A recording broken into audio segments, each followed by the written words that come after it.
नमस्कार साथियों, मैं हूं अनूप थपलियाल। साथियों, क्या उत्तराखंड में भारतीय जनता पार्टी ने अपने बुजुर्ग नेताओं को किनारे लगाना शुरू कर दिया है? बुजुर्ग नेता अब बड़े महत्वपूर्ण पदों पर नहीं बैठ पाएंगे। भारतीय जनता पार्टी ने यह फैसला क्यों किया है और बीजेपी में असली फैसला क्या हुआ है, ये जानकारी देने से पहले मेरा आपसे आग्रह है कि खबर को लाइक और शेयर करें और हमारे चैनल को सब्सक्राइब भी जरूर कर लें। साथियों, अपने चौंकाने वाले फैसलों के लिए भारतीय जनता पार्टी का नेतृत्व हमेशा से जाना जाता है। कई चौंकाने वाले नाम कई राज्यों के मुख्यमंत्रियों के रूप में हम सब ने देखे हैं, सुने हैं। अब एक और बड़ा फैसला उत्तराखंड में बीजेपी के संदर्भ में हुआ है और यह फैसला बहुत महत्वपूर्ण है। जो बुजुर्ग नेता हैं उन पर इस फैसले का सीधा सीधा असर हुआ है, यानी बीजेपी को बुजुर्ग नेताओं की आवश्यकता सिर्फ आशीर्वाद देने तक ही सीमित हो गई है। उनकी मार्गदर्शन मंडली में एक तरीके से बीजेपी ने भेजने की तैयारी कर ली है। बीजेपी में ताज़ा फैसला यह हुआ है कि अब उत्तराखंड में बीजेपी अपने जो भी जिला अध्यक्ष बनाएगी उनकी उम्र 60 वर्ष से ज़्यादा की नहीं होनी चाहिए, यानी कि 45 से 60 वर्ष के नेता ही जिला अध्यक्ष पद पर कुर्सी पर बीजेपी में संभाल सकते हैं।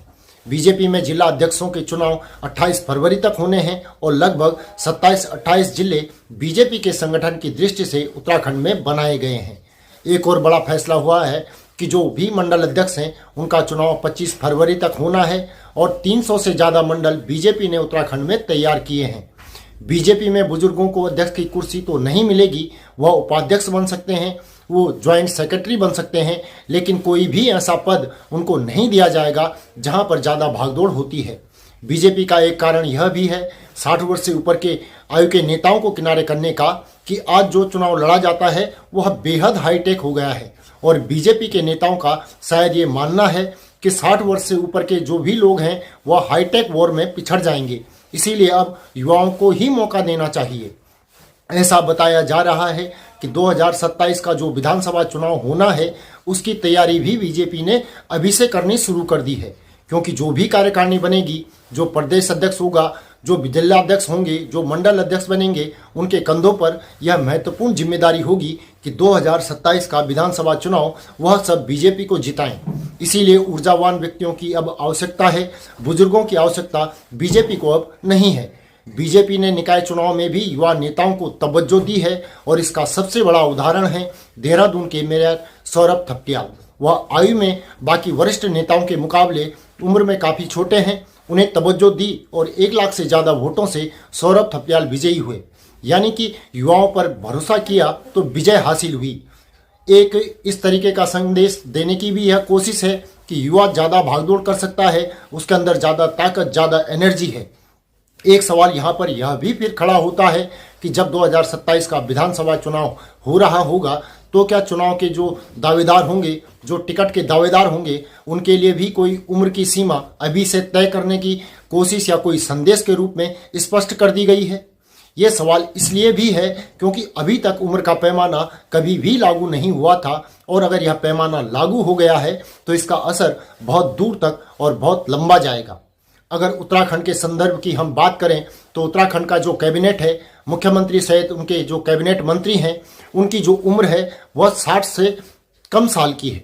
मुख्यमंत्री पुष्कर सिंह धामी खुद 52 वर्ष के हैं, रेखा आर्या और सौरभ बहुगुणा सबसे कम उम्र के मंत्री हैं, ये 46 वर्ष के हैं। अगर हम डॉक्टर धन सिंह रावत को देखें तो 52 वर्ष के वो हैं। वहीं सीनियर सिटीजन की कैटेगरी में अगर हम चले जाते हैं तो सुबोध उनियाल और प्रेमचंद्र अग्रवाल जो सबसे ज़्यादा हल्ला मचाने वाले लोग हैं, उनकी उम्र 64 वर्ष है।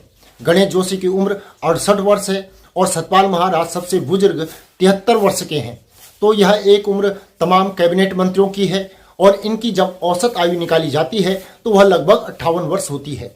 तो ये एक संदेश है कि भविष्य में बीजेपी कुछ इस तरीके से काम करेगी कि युवाओं को ही वह टिकट देगी। और एक और सवाल खड़ा होता है कि अगर भविष्य में कभी मंत्रिमंडल में विस्तार या फिर फेरबदल होगा तो जो सीनियर हैं, सीनियर विधायक हैं, उन्हें मौका नहीं मिलेगा। ये संदेश एक तरीके से स्पष्ट होता हुआ नजर आ रहा है और जो लोग हैं, वो बुजुर्ग हैं, वो एडजस्ट किए जा रहे होंगे तमाम आयोगों में, बोर्ड्स में। वहाँ पर हो सकता है कि कुछ बुजुर्गों को तवज्जो मिल जाए ताकि उनका भी सम्मान बरकरार रहे। अब देखना यह है कि भविष्य में किस तरीके के फैसले हो सकते हैं और ये जो फैसला हुआ है उस पर वरिष्ठ नेता या सीनियर सिटीजन किस तरीके से रिएक्ट कर सकते हैं। वैसे बीजेपी में रिएक्ट करने की कोई परंपरा नहीं है, ना ही प्रतिक्रिया देने का कोई परंपरा वहां पर है। बीजेपी में अगर कोई नाराज होता है तो उसे मनाने की भी कोई परंपरा यहाँ पर नहीं है। साथियों, इस खबर को लेकर आपकी क्या राय है कमेंट करके जरूर बताएं। साथ ही चैनल को सब्सक्राइब करें और नीचे दिए गए नंबर या फिर QR कोड के माध्यम से हमारा सहयोग भी जरूर करें। अभी के लिए इतना ही। अगली रिपोर्ट में आपसे जल्दी ही मुलाकात होगी। तब तक के लिए नमस्कार।